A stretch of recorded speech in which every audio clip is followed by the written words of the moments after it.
Je ne pensais pas qu'un film Mario allait autant déchaîner les passions.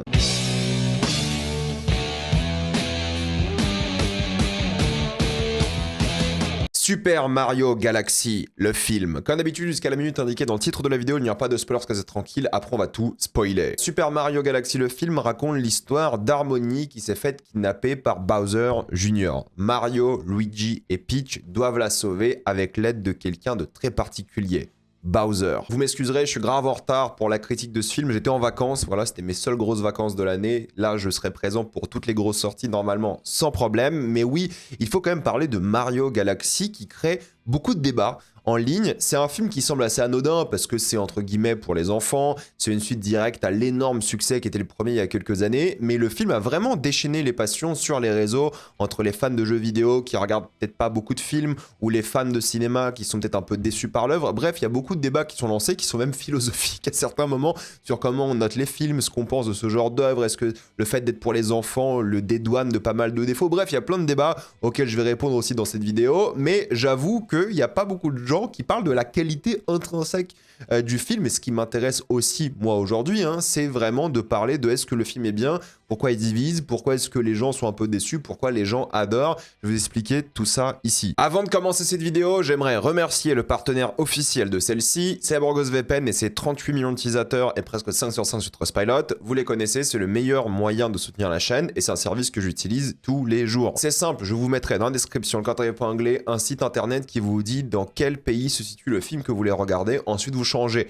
Canada, États-Unis, Royaume-Uni, Belgique, Suisse, Italie, vous allez avoir la VE STFR et même la VEF dans certains cas. Quelques exemples sur Netflix, vous avez déjà 28 ans plus tard Le Temple des Morts ou même Anaconda. Sur Disney+, vous avez Predator, Badlands ou Zootopie 2. Sur HBO Max, qu'il faut utiliser depuis l'application HBO. Et oui, ça marche si vous avez l'abonnement via Canal. Connectez-vous à Max avec ce compte. Vous allez avoir accès à tout le catalogue de films et séries Warner et HBO et des films comme Smashing Machine. Et Cyborgos propose des serveurs dédiés par plateforme de streaming pour optimiser le fonctionnement et vous faciliter la vie. Pour les gros consommateurs de YouTube, vous allez avoir YouTube Premium pour beaucoup moins cher. Prenez un pays de l'Union Européenne comme la Roumanie, la Bulgarie, et oui, ça fonctionne encore aujourd'hui. C'est très simple, il y a plein de tutos en ligne qui vous disent comment faire, et ça marche sur plein d'autres abonnements, comme Letterboxd Patron par exemple. Et vous le savez en ce moment, mais certains sites internet vous demandent une pièce d'identité afin d'y accéder, et personne n'a envie de faire ça. Donc si vous voulez vous Mario le Luigi en paix, utilisez un VPN. De même quand vous regardez des films de manière spécifique, clin d'œil, utiliser un VPN peut vraiment être utile. Vous pouvez partager un compte avec 7 personnes au total, c'est disponible sur tous vos appareils préférés et tout le monde peut y accéder. En quelques clics c'est fait, c'est super simple, sans aucun problème. Vous pouvez essayer par vous-même car vous êtes satisfait ou remboursé sous 45 jours et vous avez une assistance technique en français 24h7. Utilisez le lien dans la description, code épinglé, afin de vous abonner à Cyborgos VPN et bénéficier de 4,33% de réduction plus 4 mois gratuits. Foncez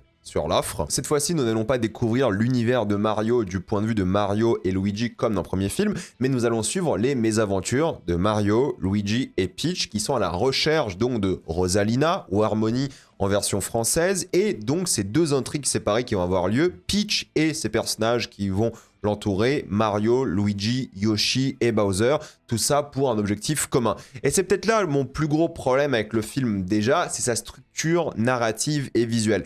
Le film est quand même très bizarrement construit, tout s'enchaîne sans réelle connexion. T'as l'impression que le film est uniquement fait, et j'aime pas dire ça, mais j'ai jamais vu ça de ma vie, je pense, pour être découpé en passage d'1 minute sur TikTok. Chaque scène dure à peu près 1 minute, chaque scène a son petit moment fort, mignon, pour que les gens réagissent, et j'ai l'impression que chaque scène est faite pour scroller dans le film, quoi. C'est très très bizarre parce que je parle de scroll vu que chaque séquence d'1 minute s'enchaîne vers un autre décor, un autre environnement. Donc ça s'enchaîne constamment de ce point de vue-là et chaque scène se conclut vraiment avec ou une petite blague ou un petit truc un peu mignon, mais surtout une révélation qui est aussi du fanservice dans 95% du temps. Vous remarquerez vite que la conclusion de chaque séquence est donc une ref, un easter egg pour les fans de Nintendo et tout le film va être construit comme ça, quoi. Les personnages se téléportent de scène en scène et de décor en décor constamment, sans connexion, sans logique réelle d'environnement.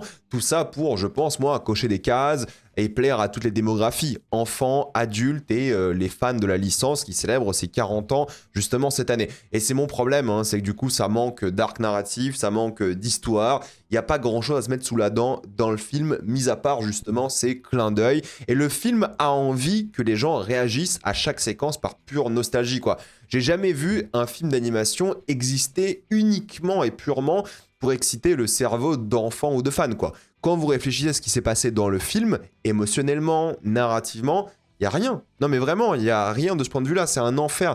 Le film ne se pose jamais 2 secondes pour un moment d'émotion ou d'histoire. Le film lance plein de petites intrigues jamais développées ou traitées malheureusement. Pourtant, c'était des bonnes idées sur le papier et je m'attendais vraiment à ce qu'elles soient traitées, mais jamais. Il y a plein de fusils de Chekhov qui ont jamais vraiment d'utilisation et c'est un peu dommage. Le film se repose uniquement sur ces images qui vont 200 à l'heure sans aucune réflexion. Et j'en parlerai en spoiler car il y a des tentatives qui sont vraiment décevantes, j'ai envie de vous dire, parce qu'il y avait des choses qui auraient pu être vraiment bien et intéressantes, et cet enchaînement d'images, il crée 2 choses. Un film qui est fondamentalement hyper généreux, donc je pense que les fans de la franchise qui veulent de l'animation non-stop d'action, ça va être un régal, quoi. Il y a des plans séquences, il y a beaucoup de personnages, d'objets, de lieux. D'un point de vue technique, c'est quand même assez impressionnant. Ça va être un régal pour ces gens-là. Je pense que si vous voulez juste voir des images s'enchaîner et kiffer, vous allez kiffer. Mais si vous voulez un peu d'enjeu, de poids dramatique, entre guillemets, pour ce genre de film quand même, hein, ça reste un film pour enfants, bah ça en manque cruellement malheureusement. Un bon exemple, c'est Yoshi. Yoshi, il est introduit avec une sorte de flashback, avec une sorte de moment où c'est censé développer son personnage, avec une séquence à New York, mais ça revient jamais. C'est juste, ok, on a Yoshi, c'est un copain, et puis basta, on passe à autre chose. En fait, c'est vraiment fait comme un jeu vidéo où le joueur, il enchaîne les scènes, sauf que bah, t'as pas la satisfaction de jouer, en fait, parce que c'est un film, donc c'est complètement différent. Mais là, c'est la même chose. Tu débloques des scènes, des personnages, il y a la carte comme dans le jeu vidéo, et on passe à autre chose constamment. Et je trouve que c'est, à titre personnel, vraiment indigeste. Et je pense que la grosse différence sera là entre les gens qui ont aimé ou pas le film, c'est que si vous voulez juste voir les images de vos jeux préférés, Mario, Galaxy et licence Nintendo, un enchaînement de lieux, de clins d'œil, easter egg, vous allez kiffer, quoi. Moi, je trouve que c'est un projet qui est purement cynique.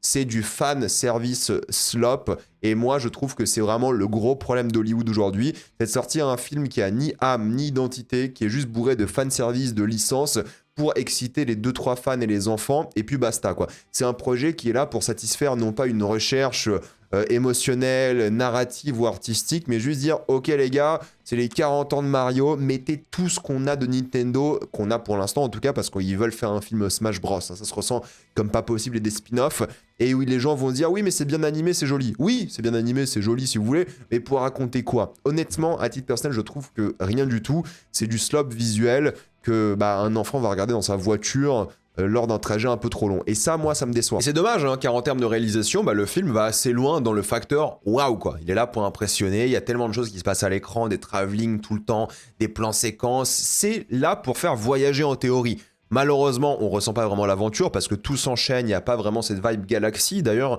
dans l'œuvre, ça aurait pu être cool, un voyage galactique de planète en planète, de moment à moment, on va dire ça comme ça, mais non, c'est pas du tout ça, c'est des téléportations, il passe à autre chose, et puis basta. Et ça manque justement de ce poids, entre guillemets, du voyage, ce monde qui aurait pu être bien plus impactant, mais malheureusement ne l'est pas à cause de ça aussi, parce que tout s'enchaîne trop vite, et c'est frustrant car parfois ils vont essayer de l'animation, mais complètement différente, plus japonaise, vous voyez de quoi je parle, hein, pour ceux qui ont vu le film, ils vont mélanger les points de vue pour donner l'impression d'être en mode 2D comme le jeu vidéo, et parfois ils vont prendre des images des jeux vidéo pour le coup, et je pense que c'est des bonnes idées, et ils tentent pas mal de choses. Pour moi, ça c'est plus un film d'animateur qu'un film de spectateur, entre guillemets. Je pense que t'es un animateur, tu vois le film, tu te dis putain, c'est cool, c'est impressionnant, je sais pas comment ils ont fait ça, ils se sont donnés à fond, ça a dû être beaucoup de travail. Et en tant que spectateur, tu te dis waouh, des jolies images, mais ça dure pas 1h40, quoi, ça dure 2 minutes, le facteur waouh. Et malheureusement, bah, y a rien d'autre que ce petit facteur waouh qui est pas impressionnant sur la direction artistique, qui est juste impressionnant par un peu la technique. Tu te dis ok, il y a tellement de trucs à l'écran que mon cerveau de primate, avec l'endorphine et tout, est satisfait. Mais bon, pour moi, ça marche pas longtemps, quoi. Et ça va marcher sur les enfants, peut-être,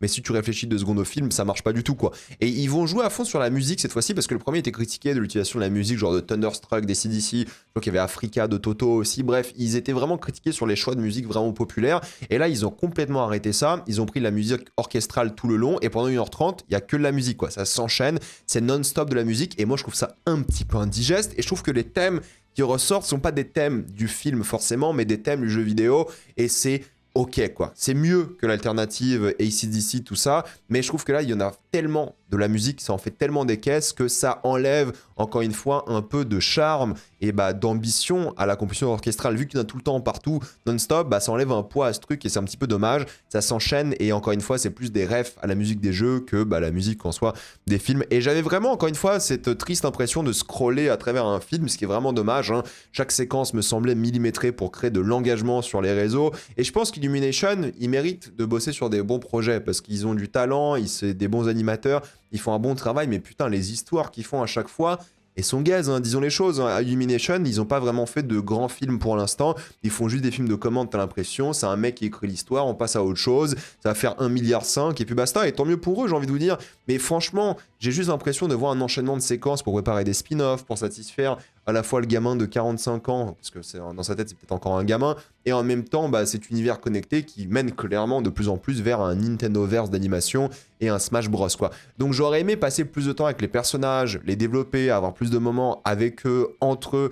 Aussi, les gens vont se rappeler d'aucune scène du film, parce qu'en fait, les gens se rappellent en général d'un moment émotionnel, d'un moment fort, mais là, il n'y a rien, il n'y a aucun climax émotionnel, il n'y a aucun moment touchant, et les gens vont pas se rappeler du film, quoi. C'est un fast-food un peu gras que tu as consommé, et tu te sens un peu coupable de l'avoir mangé, et c'est un petit peu ça, honnêtement, Mario, et bah, les visuels vont pas sauver ça, malheureusement, quoi. C'est étonnamment, pour le coup, par contre, et je vais être honnête avec vous, hein, de la narration visuelle, il y a très peu de dialogue dans le film, tout se fait quasiment par l'image, j'exagère un petit peu quand je dis ça, mais beaucoup du film est sans dialogue, et c'est pas mal. Dommage qu'ils n'ont pas réfléchi à vraiment l'émotion avant tout. Et puis les acteurs, bah oui, c'est Balek au plus haut point, rien de marquant. Dommage aussi pour Brie Larson qui a été teasée en tant que Harmony, et elle a genre 2-3 séquences, elle a dû bosser 1 heure hein, à tout casser. Et là genre 5 répliques, c'est genre trop triste pour elle, et il y a juste, j'ai envie de vous dire, un peu genre Bowser qui sauve le truc, pas forcément Jack Black, mais c'est le personnage le plus drôle, le plus intéressant du film, mais il a pas non plus énormément de temps à l'écran intéressant.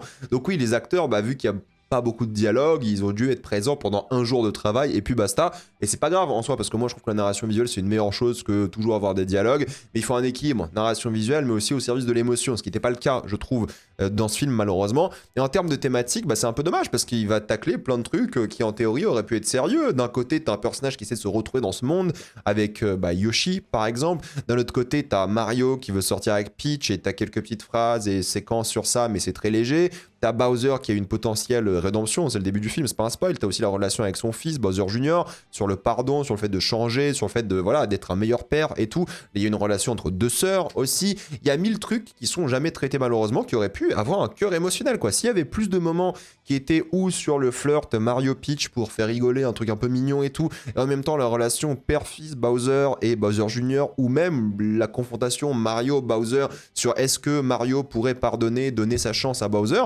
En vrai, sur le papier, c'est intéressant, mais malheureusement, bah, c'est juste une attaque sensorielle un peu creuse qui va dans tous les sens trop vite pour apprécier le moment. Et ça, c'est un petit peu décevant et c'est dommage. Pour conclure, pour moi, il y a clairement un vrai problème avec Mario, le film, c'est que narrativement, il n'y a rien. Il n'y a rien à se mettre sous la dent. C'est un film très vide, il n'y a pas d'intrigue de personnage, il se passe vraiment rien d'intéressant. C'est juste une explosion d'images avec un rythme, encore une fois, que moi je trouve indigeste pour enfants accro à TikTok et adultes qui veulent juste avoir un peu leur âme d'enfant excité par pure nostalgie parce qu'ils voient leur jouet préféré en action. Mais encore une fois, la nostalgie, ça marche peut-être la première fois ou les premières secondes ou les premières minutes, allez. Mais à partir d'un moment, c'est cynique comme projet au fait. À souhait, t'as l'impression que t'as demandé à une IA de faire un film Nintendo, ils ont tout mis dedans. C'est vide émotionnellement, ça se pose pas 2 secondes dans le film. Même pas un vrai moment waouh qui existe par autre chose que la nostalgie, le fanservice. Et pour moi, c'est ce qu'on fait de pire en termes de film d'animation. C'est un produit sans âme, uniquement là pour faire kiffer parce que les gens reconnaissent des choses. Et les gens disent oui mais c'est un film pour enfants, de quoi tu parles et tout. Moi je pense que les enfants méritent de bons films tout simplement. Je pense qu'ils méritent des produits culturels intéressants, de qualité. Et je veux dire, il y a des Pixar, des Disney, des Ghibli qui sortent toutes les quelques années et c'est toujours intéressant au moins. Et c'est à la fois pour les enfants certes, aussi pour les adultes, mais les produits sont bien parce que c'est des œuvres d'art avant tout. Là ça fait vraiment produit plus que de choses, tu ressens pas le côté artistique de la chose, vraiment c'est un film de commande, t'as l'impression, et bon, pourquoi pas, allez pour les fans, mais moi j'ai trouvé ça assez infâme, et je pense qu'aucun gosse va se rappeler genre de Mario. Encore les films Sonic, live action et tout, j'ai vu des comparatifs sur internet, je pense que les gens risquent de plus s'en rappeler que là Mario, où c'est genre un slop, encore une fois, juste d'image, et c'est trop dommage quoi. Donc c'est juste impossible à recommander me concernant. Pour moi c'est déjà l'un des pires films de l'année. Et uniquement si vous êtes un méga fan de la licence Nintendo, hein, plus que Mario, vous allez vous y retrouver. Mais pour les autres, honnêtement, ça ne sert à rien. Et c'est même assez compliqué à regarder, je trouve. Allez, peut-être dans quelques mois en streaming sur votre tablette et tout. Mais là, honnêtement, au cinéma... ça changerait rien, que ce soit à la maison ou au cinéma, c'est juste un film que vous allez voir et oublier malheureusement. Donc je ne le recommande pas. Et maintenant, on passe en spoiler. C'est tellement dommage les personnages qu'ils ont comme Harmony qui ne fait rien tout le film. C'est le MacGuffin, c'est l'objet à retrouver. Elle a 2-3 séquences où elle se révolte, elle a des petites séquences d'action et tout, mais malheureusement c'est vide. Et à la fin, entre les sœurs il n'y a aucune émotion, je suis désolé. Tu pouvais vraiment avoir un truc un peu touchant à développer avec un final un peu glorieux, émouvant. Il y a juste un flashback. Il y a un vieux flashback. Ah, et son sœur et tout. Et puis c'est tout quoi. Et ils font ça plusieurs fois. Il y a le flashback avec Bowser Jr. et Bowser aussi. Et c'est comme ça qu'ils développent. Mais c'est dommage parce que Rosalina, c'est un personnage qui aurait pu être intéressant, qui aurait pu être touchant, d'avoir Harmony qui fait autre chose que juste être enfermée, même si elle essaie de se sauver elle-même à certains moments. Il y avait un truc à développer pour avoir, bah oui, un climax émouvant entre les deux sœurs, une vraie rencontre. Et ça, ils l'ont pas fait quoi. Et c'est dommage. Et pareil pour la relation Bowser Jr. Bowser. Je veux dire, il y a ce flashback mignon et tout. Mais c'est tout quoi, je veux dire ensuite c'est bon, Bowser est de nouveau méchant, ils auraient pu avoir un truc sur le pardon, sur la rédemption, sur le fait de changer, sur le fait que Bowser il aurait pu parler avec son fils, pour être une meilleure personne, mais qu'il se passe des choses, je sais pas, X ou Y, qui font que Bowser au final redevient méchant, mais non, il y a même pas ce débat, il y a une ou deux scènes où Bowser il hésite, mais ensuite c'est bon, ça revient, il est méchant, et c'est dommage au fait, parce que tout l'arc narratif de Bowser c'était un peu ça quoi, c'était de le diriger vers une sorte de mini-rédemption, il y a un truc où même à un moment il sacrifie pour Mario et Luigi, et il travaille dans une sorte de camp à abeilles, et tu penses qu'il va essayer de créer une sorte de révolution pour sauver les abeilles, et même pas. Il se fait téléporter, et puis basta. Il teasait plus le fait de chanter plutôt qu'être un personnage intéressant. Et c'est trop dommage, quoi. C'est dommage de faire des blagues sur le fait de chanter, alors qu'il aurait pu être une sorte de mini-révolutionnaire et sauver les abeilles et tout, et ça aurait été rigolo. Non, il se fait téléporter, et c'est le problème du film, c'est que tout le monde se fait téléporter à droite à gauche constamment, il n'y a pas de poids, pas d'enjeu, il y a une séquence avec une abeille, tu dis, ça aurait pu être cool, quoi. Non, non, il passe à autre chose, et c'est que ça. Tout ce film, c'est que ça. T'as quand même une séquence avec un dinosaure et Yoshi, et rien, alors que tu vois, il y a quand même Yoshi qui s'imaginait être un dinosaure, gigantesque tyrannosaure, et ensuite t'as genre le dinosaure qui devient un bébé, Yoshi à côté, ils se ressemblent, il n'y a pas une scène, un petit truc. En fait, il y a plein de pistes qui sont mises en avant, et tu dis, ok, ils ont coupé genre 30 minutes du film pour juste être sous les 2 heures, et puis basta quoi. Et c'est trop dommage parce qu'il y a plein de petits moments où tu dis, ils auraient pu avoir du cœur, de l'émotion, la relation Bowser-Mario aurait pu être intéressante sur le papier, mais il abandonne beaucoup trop vite. Genre Luigi, il y croit à la rédemption de Bowser, Mario pas du tout, et même toi en tant que spectateur, tu y crois un petit peu à un moment, surtout la scène avec les abeilles, tu vois. Mais c'est dommage parce que ça va trop vite, ils abandonnent plein d'idées comme ça, et Bowser Jr. qui est le méchant pour littéralement se faire sauver par Mario à la fin, Bowser Jr., hein, sa propre création le tue entre guillemets, c'est Mario qui le sauve, et il n'y a aucune réflexion sur ça, il n'y a aucun petit moment. Alors moi je pense que dans le troisième film, s'il y en a un, sous forme de Mario 3 disons, parce que peut-être ce sera une sorte de, je sais pas, de Mario, Donkey Kong, Star Fox, on verra bien, Smash Bros si vous voulez, je pense que Bowser Jr. et Mario Luigi vont faire équipe pour affronter un plus grand ennemi. Je n'en sais rien, je le vois comme ça. Mais c'est dommage parce que oui, c'est un film pour gamins, mais c'est quoi la morale, la réflexion aussi? On peut avoir des thématiques très simples et des morales efficaces, et puis basta, hein, je demande pas des trucs hyper profonds, mais en fait, ils mettent en place des choses. Ne soyons pas naïfs, ils mettent en place des choses, une construction narrative qui ne va jamais nulle part. Et c'est ça qui est décevant, c'est de prendre des aspects qui auraient pu être cool et ne jamais les développer, ne jamais aller au bout des choses, quoi. Encore Mario, Luigi pas développé, ok, bon, c'était le premier film. Au début du film, quand ils sont en moto dans le désert à la Mad Max, tu te dis peut-être ça va être intéressant, c'est eux qui vont voyager dans la galaxie, se faire des amis et tout, mais ils rencontrent Yoshi et ils passent à autre chose. Ok, dommage, parce qu'en fait, un voyage galactique de monde en monde aurait pu être fun, aurait pu être divertissant, une sorte d'odyssée galactique et tout, mais là, non, c'est juste un enchaînement d'images, de trucs et tout, et puis basta, et c'est trop dommage. C'est ça qui m'embête, je pense, le plus avec le film, c'est que tu vois que le film, il tente des trucs à certains moments, mais il va jamais au bout, et ça, c'est hyper décevant. D'après moi, je veux dire, Yoshi, pour moi, c'est ça, hein, tu fais toute une séquence sur lui à New York et tout, pour rien. La séquence est rigolote, hein, en musique, l'animation et tout, c'est sympa, mais ça revient jamais dans le film réellement, quoi. C'est pas du développement de personnage, c'est pas des arcs narratifs, et ça c'est hyper malheureux, je trouve. C'est le terme, hein, c'est dommage, quoi. Et oui, ça me déçoit honnêtement, parce qu'ils auraient pu donner plus de cœur à ces personnages, plus d'émotion. Mario et Peach, ok, bah il y a une petite blague sur lui qui veut lui serrer la main au lieu de faire un câlin et tout, parce qu'il est timide. Peach en mode girl boss, pourquoi pas, il y a pas de souci. Mais donner un peu plus de cœur à ce personnage, à ces moments, à, je sais pas, ce que vous créez, au fait. Et non, c'est que du fanservice. Alors oui, Star Fox, ils ont spoil dans le marketing parce que sinon j'aurais même pas d'image de lui, mais il y a cette image de Star Fox qui est là dans Mario et cette séquence en animation japonaise qui est trop cool, qui donne plus envie de voir le film sur Star Fox que littéralement le film que tu es en train de regarder. Glenn Powell, monsieur Top Gun Maverick, je pense que c'est pour ça qu'ils l'ont choisi, qui fait la voix, c'est génial, il se donne à fond. Mais bon, encore une fois, il y a une petite relation avec Mario où tu penses qu'ils vont être un peu jaloux, une sorte de compétitivité entre les deux, mais non, même pas, c'est juste une phrase. Ensuite, ah, on est potes, je l'aime bien. Il y a un moment où le personnage de Star Fox dit je l'aime bien, alors que Mario elle n'a genre rien fait. C'est trop particulier, c'est trop dommage. Il spamme le barrel roll parce que voilà, c'est iconique et tout, d'accord, mais il y a un moment. C'est dommage, quoi. C'est dommage d'avoir des personnages comme ça, de pas bien les mettre en avant, de juste être là pour le fanservice, de pas permettre à tes intrigues de respirer, d'en profiter, d'aller à fond, de pas avoir de cœur, d'émotion. Donc oui, moi je trouve que le film Mario est clairement décevant et il n'y a pas grand chose à sauver. C'est mon avis, j'espère que vous avez un avis différent. Dites-moi votre avis dans les commentaires, j'ai envie de le connaître. Avant de quitter cette vidéo, pensez à utiliser le lien dans la description quand épinglé afin de débloquer toutes les fonds de streaming en toute activité, sécurité et avec beaucoup plus d'œuvres. Tout ça pour 2,03€ par mois plus 4 mois gratuits. Foncez sur l'offre. Pensez à vous abonner à la chaîne pour voir les prochaines vidéos. Mettez un j'aime, ça aide beaucoup la chaîne. Suivez-moi sur tous les réseaux. Maintenant, les vidéos sont disponibles en mode podcast aussi. Vous pouvez les écouter. Mais sinon, vous pouvez me suivre sur Instagram, Facebook et Twitch. Et moi, je vous dis à la prochaine fois. Salut à tous.